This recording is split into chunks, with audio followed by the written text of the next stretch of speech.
And now to Bangladesh. It is going to polls in 6 months, but the violence is already boiling over. Last week, its capital Dhaka witnessed clashes. On one side, there was the opposition.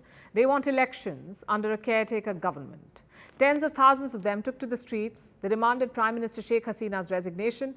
On the other side were supporters of the ruling party.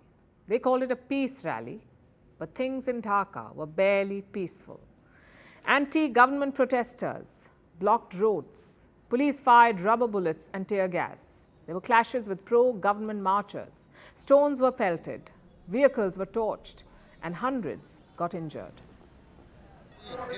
The country cannot be run in the way this autocratic government is running it. That's why we came here to take back our voting rights. It has been a while since I voted as a citizen. As we're in power, we are the sentinels of the general public's safety and security. That is why we took a position on the streets today by order of the Prime Minister. Therefore, nobody can play with people's lives and fire. In Bangladesh, violence ahead of elections is not new. But this time, the opposition is up in arms. They want a caretaker government to conduct the election. To understand why, let's look at Bangladesh's history. From 1991 to 2006, only two leaders ruled Bangladesh alternately. It was either Sheikh Hasina of the Awami League or Khaleda Zia of the Bangladesh National Party, BNP. No government has won successive terms or had won successive terms in Bangladesh. That's because of a system of neutral caretakers. Basically, when an elected government completes 5 years in power, an interim government takes over. It controls state institutions for 3 months and then elections are held. This is done to prevent electoral manipulation, to keep elections free and fair. In 2008, Sheikh Hasina came to power. And a few years later, she scrapped the caretaker system. This was in the year 2011. They called the provision unconstitutional. They scrapped it. And since then, Sheikh Hasina's party has won 2 more elections, in 2014 and then again in 2018. But they were marred by boycotts and allegations of rigging. The West called it manipulated, and they're doing the same this time.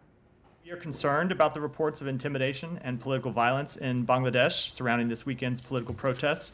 We encourage the government of Bangladesh to investigate reports of violence thoroughly, transparently, and impartially, and to hold the perpetrators of violence to account.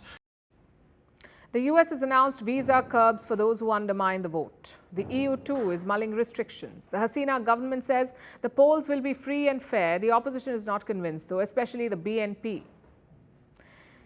It's a party, like we said, led by former Prime Minister Khaleda Zia. In 2018, Zia was charged with corruption. She got a 10-year prison term, but she's currently living at her residence in Dhaka due to health concerns.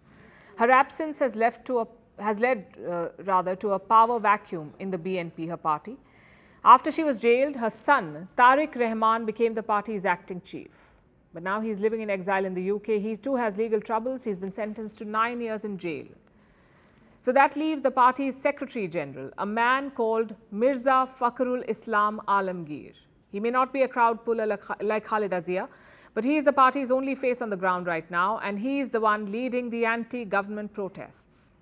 They say they will boycott the election if it is held under Sheikh Hasina. The fact is, even if they do contest, their chances do not look very good, which brings us to the question, will the election in Bangladesh be free and fair? The government says yes, the West says no. What about India?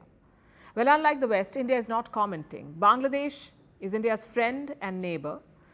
Also, New Delhi does not believe in weighing in on the internal matters of others. We'll have to wait and see how this plays out.